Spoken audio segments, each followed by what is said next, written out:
ready? I'm going to be reading you a pumpkin story called The Great Pumpkin Switch. And this is one I used to like reading to my class this time of the year. The Great Pumpkin Switch. Sit close now and I'll tell you. Can you see who that is?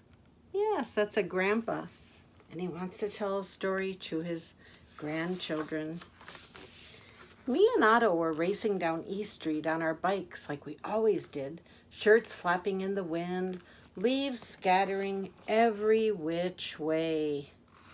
Looks like he lived a long time ago, maybe in a little town. We dumped our bikes in my backyard. Hey, Otto, it's apple butter day today. Help me stir the stuff before Mama hollers. I lifted up the big wooden paddle. I stirred it round and round and round in that sweet-smelling, soupy brown murk until our heads were spinning. Bees buzzed all around us. Apple butter making day. I'll go get the penny jar. Mama says we gotta throw pennies in it so it won't stick. I called over my shoulder.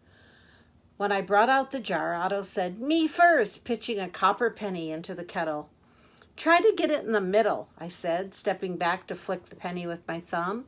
"Hey, watch out," Otto said as my penny went zinging across the yard. We ran after it, falling over each other in the leaves. That's when Otto saw it. My sister's pumpkin vine growing kind of straggly-like along the 34 steps that go up to our house. "You got real pumpkins growing here," Otto told me, like it was news. Wow, look at that pumpkin. "Yeah, Rosie's trying to grow the biggest pumpkin ever. Bigger than a bushel basket," she says, "for the Sunflower Girls." "The Sunflower Girls?" Otto scrunched his cap like it was a bonnet. I know. Just then we heard the clippity-clop of horses' hooves on the stones. "Abino Potato Man!" "Hey, it's the Potato Man. I'll race ya." "Remember when you used to be scared of old Mr. Angelo?" Otto asked. "Was not. Were to." Rosie came running out of the house and down the steps, pigtails and ribbons flying in the air. Mr. Angelo, see my pumpkin? I growed it all by myself." Rosie pointed to her prize pumpkin. "Did you now? Well, she's a beaut. Will you trade her for a bag of oranges?" "Course not. I'm not trading Big Macs for any old oranges. My brother would probably just squeeze them in my hair. I'm trying to get Sunflower Girls patches for my quilt. I saw about it in a seed catalog." "Told you," I nudged Otto. "And your pumpkin's going to be as big as a bushel basket, right, Rosie?" "Bigger," and Rosie stretched her arms wide.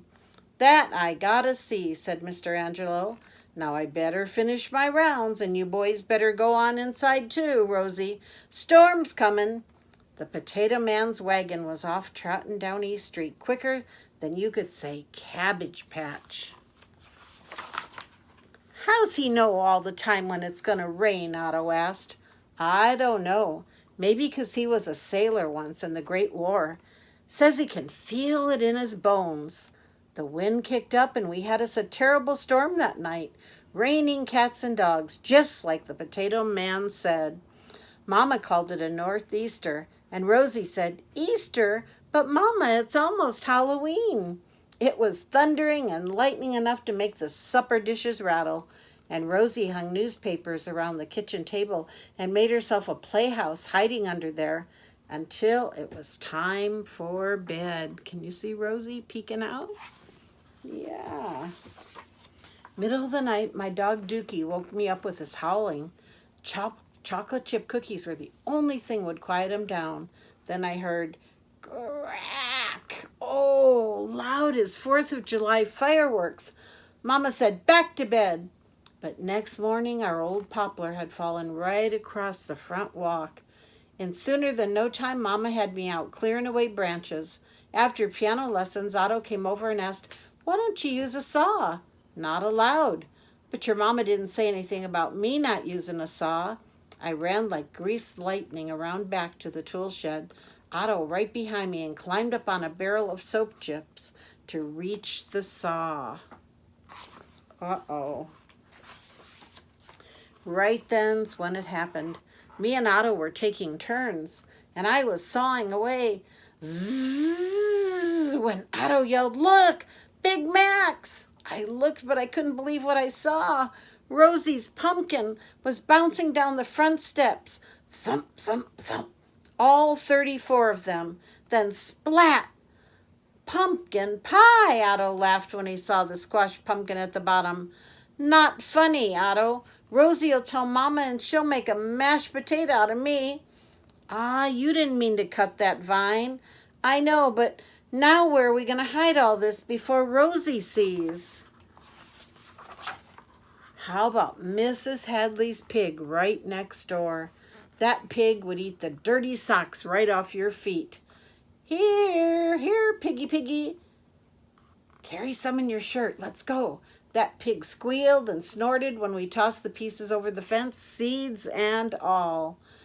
We could get another pumpkin before Rosie finds out. What do you think?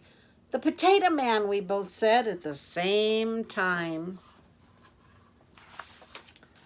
Abba, abba, no, Potato Man. We found him down on Diploma Street. When I told him about Rosie's pumpkin, his shoulders shook laughing. Tell you what, this here pumpkin's the biggest I got. It looks just like Rosie's Big Macs. Thing is, it'll cost you boys 20 cents. We got 20 cents, Mr. Angelo, I told him. We do? Otto was looking at me like I just sprouted horns. Sure, you'll see. Can we give you the money later? I think I can trust you boys until then. The Potato Man winked his good eye. Now let's see if you can lift this thing without making squash. Took me and Otto both to load the Potato Man's pumpkin into my radio flyer wagon. This thing must weigh 50 pounds, Otto was saying. Phew, biggest pumpkin I ever did see. Hey, thanks, Mr. Angelo, I called over my shoulder. They got the pumpkin in the wagon. Soon as we got home, Otto and me tied that pumpkin on the vine good as ever. Rosie'll never know, I told Otto. Hide the string under a leaf, he told me. We barely got the saw back in the shed before Rosie came skipping down the steps. She let out a scream. I'm sure they could have heard all the way down the river in Aliquippa, and went running into the house. She knows, I told Otto. You'll just have to tell her. Here she comes. Rosie was pulling Mama's arm. Look, Mama, look. Look how much Big Max has grown. Look at that. Would you look at that? Mama was saying like she believed it. Must have been all that rain, right, boys? Yeah, Rosie, I told her. That rain grew your pumpkin bigger than a bushel basket. Big as a wash tub, Rosie laughed, spreading both arms as wide as she could reach and spinning herself in circles until she was dizzy. Now I can get all the patches I need for my Sunflower Girls quilt, Mama. Whoa, look at that big pumpkin. Come on inside now and we'll have some of that apple butter the boys work so hard on. Mama, you know all those pennies that stick to the bottom, I asked? Yes. And you know how much you hate scrubbing out that kettle? Yes. If me and Otto scrub out that kettle real good, can we keep some of those pennies? We'll see, Mama answered. Right now it's time for apple butter. And hot chocolate? Rosie asked. Mama nodded. And hot chocolate. Now can you see all the pennies that are in there in the kettle with the apple butter? Yes. Don't stop now, Grandpa. Yeah, Grandpa. Did that pig really eat dirty socks? Grandpa leaned back, shaking his head to himself. I don't know, but Mama always did make us wear clean socks. Did you get the pennies, Grandpa, to pay the Potato Man? Oh, me and Otto paid Mr. Angelo his 20 cents the very next day. Pennies came out of that apple butter all bright and shiny as new. I even kept one for a lucky penny. Carried it in my pocket for the longest time. Do you still have it, Grandpa? Can we see it, Grandpa? Oh, that's for another time. Another story. And that was Grandpa's story about the great pumpkin switch. Oh, that was a good story, wasn't it? And I had one more here, and it's called Count My Blessings, 1 to 10. One house. Bless this home for my family. Isn't it nice to have a home, whether it's a house or an apartment, a trailer? One house. Two parents. Bless mother and father for loving me. Oh, Daddy's reading stories, and Mommy does so many things for each of us. Three friends. Bless my friends, both old and new. Four pets. Bless my pets, so dear to me too. 5 stuffed animals, and I bet you all have more than 5. Bless my stuffed animals, to sleep I will take. Do you sleep with a lot of stuffies, as Ellery calls them? 6 birds. Bless the birds that call me to wake. Yes, we always hear birds chirping in the morning. 7 butterflies.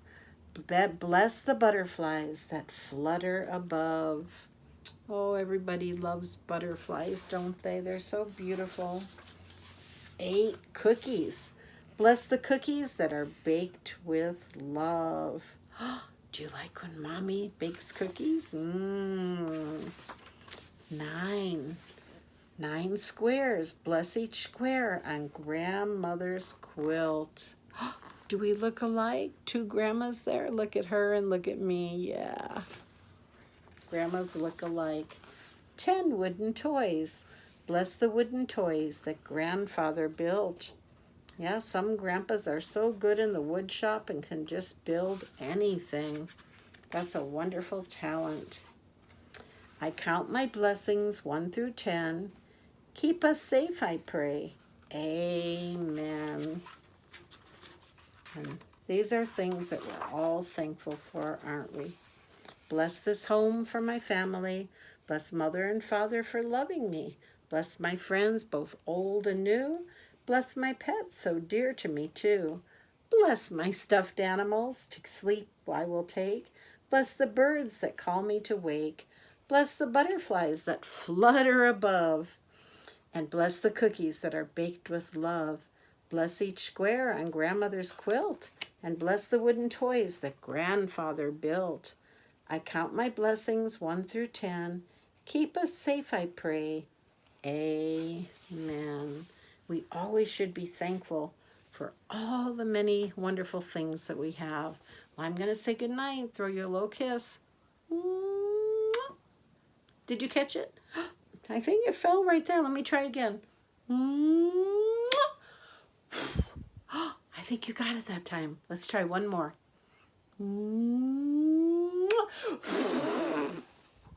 Did you get it? Good. Good night. Amen.